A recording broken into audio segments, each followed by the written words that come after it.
Assalamualaikum warahmatullahi wabarakatuh. Rahayu Sagung Dumadi.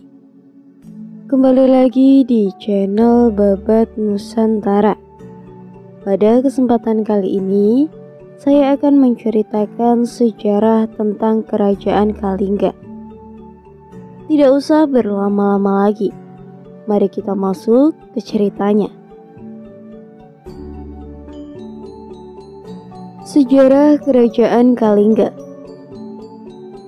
Mengenai keberadaan Kerajaan Kalingga sampai saat ini menjadi sebuah perdebatan yang tidak ada akhirnya. Sebagian orang meyakini bahwa Kerajaan Kalingga berada di India, dan sebagian lagi mengatakan ada di Pulau Jawa, Indonesia. Terlepas dari semua itu, yang jelas bukti-bukti sejarah menunjukkan bahwa di Jawa pernah didirikan sebuah kerajaan bernama Holing berdasarkan sumber berita Cina yang bertempat di Chongpo, Jawa. Selain kronik Cina, sumber yang memuat data mengenai keberadaan kerajaan ini adalah Prasasti Tukmas. Pendapat bahwa yang dimaksud dengan kerajaan Holing adalah Kerajaan Kalingga yang berada di Jawa Tengah, ditemukan oleh Profesor Krom. Ratu Sima yang tegas. Berdasarkan sumber dari dinasti Tang, pada tahun 618 sampai 908, Kerajaan Holing diperkirakan terletak di Capo, Jawa, tepatnya Jawa Tengah, dan keberadaannya diperkirakan sudah ada sejak abad ke-6 Masehi. Kronik zaman dinasti Tang menyebutkan bahwa pada 674 Kerajaan Holing diperintahkan oleh Ratu Sima. Sebagian menulisnya Sima, yang dikenal sebagai raja yang patuh menjalankan hukum kerajaan. Bahkan diceritakan barang siapa yang mencuri akan dipotong tangannya. Disebutkan bahwa ratu ini seorang pemimpin yang tegas, jujur dan bijaksana, serta melaksanakan hukuman dengan tegas. Ketegasannya dalam menerapkan keadilan ditampilkan dengan cara menguji kejujuran rakyat, Kanjuruhan. Diceritakan ada seorang utusan yang datang dari Arab dan menaburkan uang di tengah jalan. Selama hampir 3 tahun tidak ada yang berani mengambil uang tersebut. Suatu hari putra mahkota menyentuh uang tersebut dengan kakinya. Mendengar berita tersebut, ratu sangat marah dan memerintahkan agar putra mahkota dipenggal lehernya. Hukuman penggal leher akhirnya dibatalkan setelah ada permohonan dari para pembesar kerajaan. Menurut para pembesar kerajaan, yang menyentuh uang tersebut adalah kakinya. Oleh karena itu yang dipotong bukan lehernya, melainkan kakinya. Peristiwa tersebut memperlihatkan bahwa raja dan rakyat Kalingga merupakan negara yang taat hukum, yang dipakai sebagai pedoman hidup bagi mereka dalam bernegara dan beragama. Dengan kepatuhan terhadap hukuman, Kerajaan Kalingga mendapatkan ketentraman dan kemakmuran.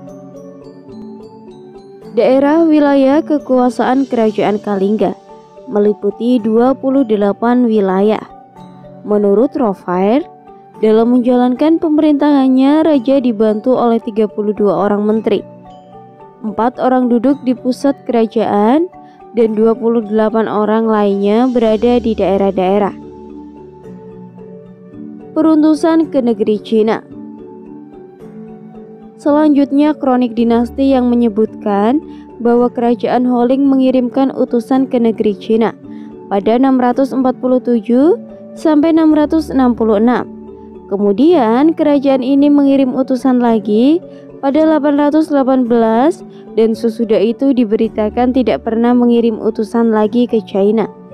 Mengiriman utusan dari Holing ke Cina diberikan merupakan sebuah bentuk diplomasi antara dua kerajaan, seperti diketahui bahwa pada abad ke-7 dan seterusnya, dinasti-dinasti Cina senantiasa menjalin hubungan dengan kerajaan-kerajaan di Nusantara.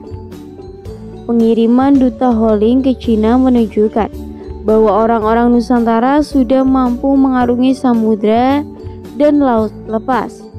Kemampuan mengarungi samudra tentunya harus dibekali oleh kemampuan lainnya seperti ilmu perbuatan kapal, ilmu perbintangan atau astronomi, cara mengawetkan makanan, dan lain-lain.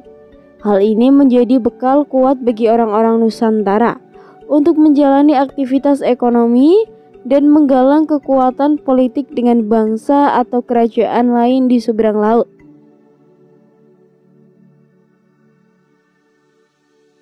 Pendeta Buddha Jana Bahadar. Berita dari seorang pendeta Buddha dari Cina bernama Itzing menyatakan bahwa pada 664 seorang bernama Hao-Ning datang ke Holing dan tinggal di tempat itu selama 3 tahun. Pada tahun 664 sampai 667, dengan bantuan seorang pendeta Holing yang bernama Yonapatalolo, kemungkinan besar pelafalan Cina untuk Jana Bahadra. Ia menerjemahkan kitab suci Buddha Hinayana. Nama Jana Bahadra sendiri berasal dari sebuah prasasti bertakhir 650 Masehi yang ditulis dengan huruf Pallawa berbahasa Sanskerta. Ditemukan di Tukmas ini, desa Dakbu, kini termasuk Grobong, Magelang. Di lereng Gunung Merbabu, Jawa Tengah, isi prasasti adalah pujian kepada mata air yang keluar dari gunung yang menjadikan sebuah sungai bagaikan sungai Gangga. Di atas tulisan prasasti tersebut dipahatkan gambaran laksana dan alat-alat upacara berupa cakra, sangka, trisula, kundi, kapak, gunting, dolmas, staf, dan 4 bunga fatma. Benda-benda ini jelas merupakan sembahan penganut Siwa. Berikut terjemahan prasasti tersebut. Mata air yang airnya jernih dan dingin ini adalah yang keluar dari batu atau pasir ke tempatnya yang banyak bunga Tanjung Putih serta mengalir ke sana ke sini sesuai menjadi suatu kemungkinan mengalir seperti sungai Gangga. Kehidupan masyarakat. Kronik dinasti Tang memberikan bahwa daerah yang disebut Hongling menghasilkan kulit penyu, emas, perak, cula badak, dan gading gajah.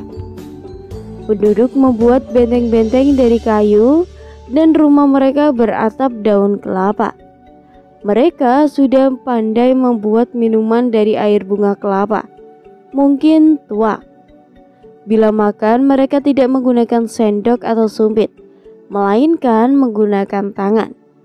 Keberadaan kerajaan Kalingga tentunya tidak akan terlepas dari keberadaan Ratu Sima yang memerintah sekitar tahun 674 Masehi.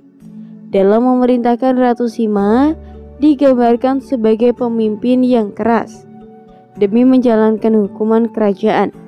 Kerajaan dikelilingi oleh pagar kayu, tempat tinggal raja berupa rumah tingkat yang beratap, tempat duduk raja berupa paterang gading. Cukup sekian cerita yang dapat saya sampaikan. Mohon maaf apabila ada kesalahan kata atau salah menyebut kata. Tetap dukung channel Babat Nusantara dengan cara like, komen, dan subscribe. Tetap stay tune untuk menunggu video-video terbaru dari channel Babat Nusantara. Saya akhiri dan saya pamit undur diri. Rahayu, Rahayu, Rahayu.